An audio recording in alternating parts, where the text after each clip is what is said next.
To me, it takes me back to my experience with animal power, which started in West Africa um, in the early 70s, 69 to 72.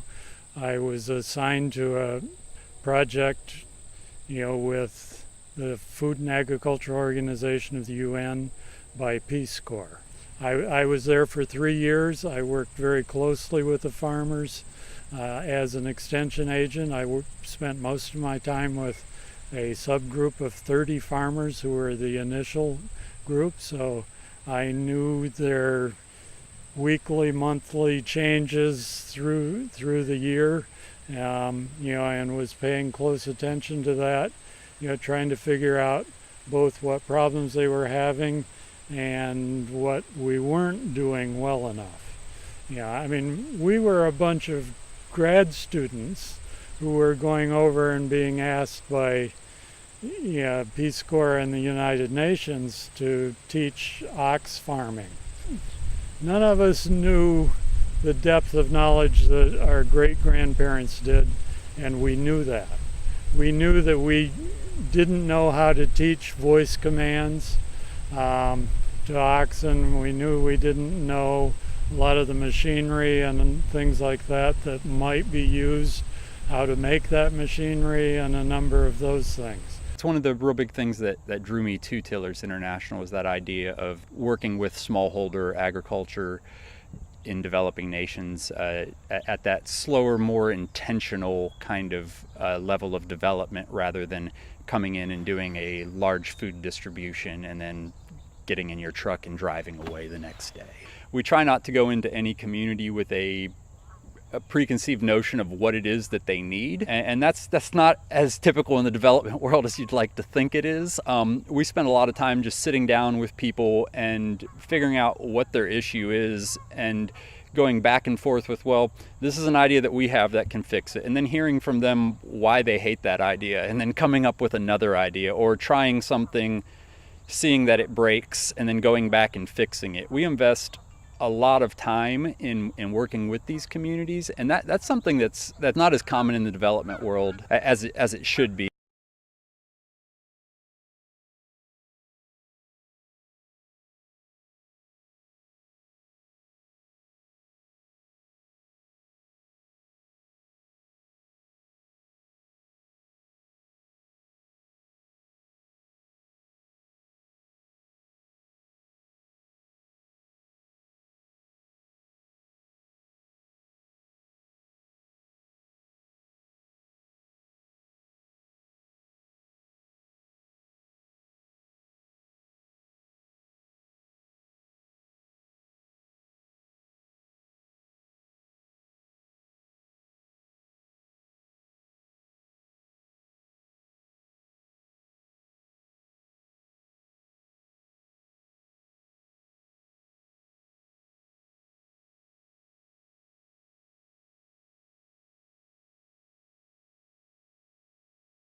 Is right about the depth of where the existing soil was, so we can push the seed back into the soil.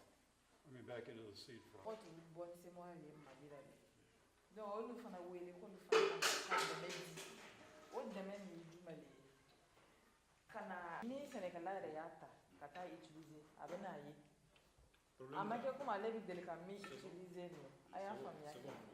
Donc, faut barrer les c'est bon? Problème d'art. Oui, le bon Mikami quoi.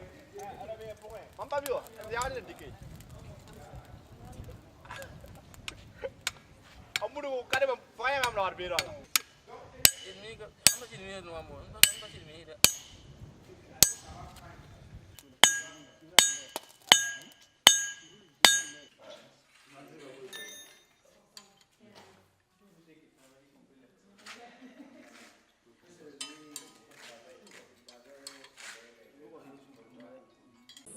Nimfe abare kemina nyana jonjom be se ka bara ni reke keni alelo masoro ambolo wo kama dani kitaba min sorlara nka hakila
tar kelen tan lom kelen mo si mabili ka toro et puis abenya fana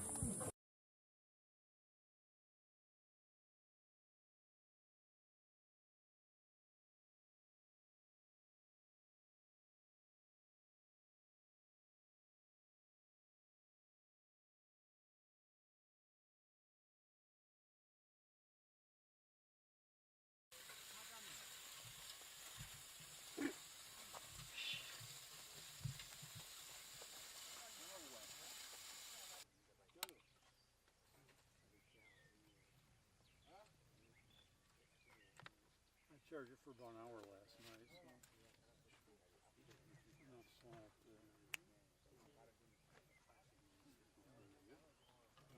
I'd like to see slack.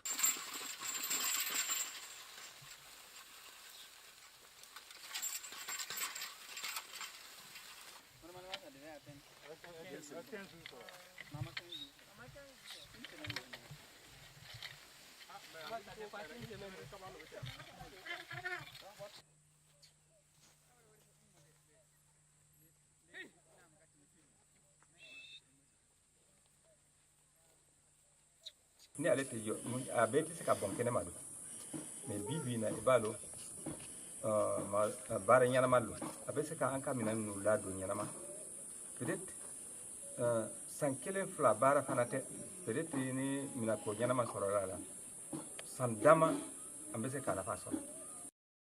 We are working hard to introduce new and we think improved process and method for using animals, draft animals. We're developing new cultivation tools. We're looking at different timing of operations so that the weeds don't get away from us.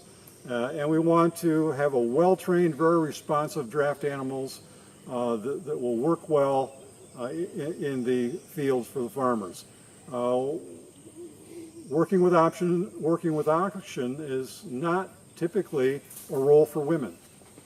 So we're working hard to get them involved in the process of building yokes, improving how to get better control, how to work with animals that are gentle and responsive.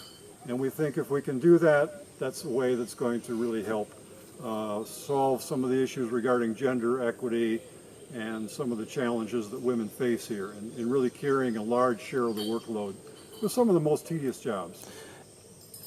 One thing we've learned, I think, in the United States, in the transition in the last several years from more conventional tillage with intensive tillage of the soil, more bore plowing, to systems that are more what we call no-till or minimum till with very little disturbance of the soil. We've seen the development of tools that are very specific to the farm, to the soil and to the farm, and require some awareness of what that soil tool interaction is. And just selecting the appropriate components and adjusting those components so that we can get the best possible job done. So that's our challenge here. Our planters are very different here, but the process is the same. We need to have components that function well. We need to develop an understanding of what components will work best in different soil conditions, and we need to make sure that that's carries on into the future and is passed on from father to son, just like any other farming operations in the past have been. And it becomes part of the farming operation and part of the process.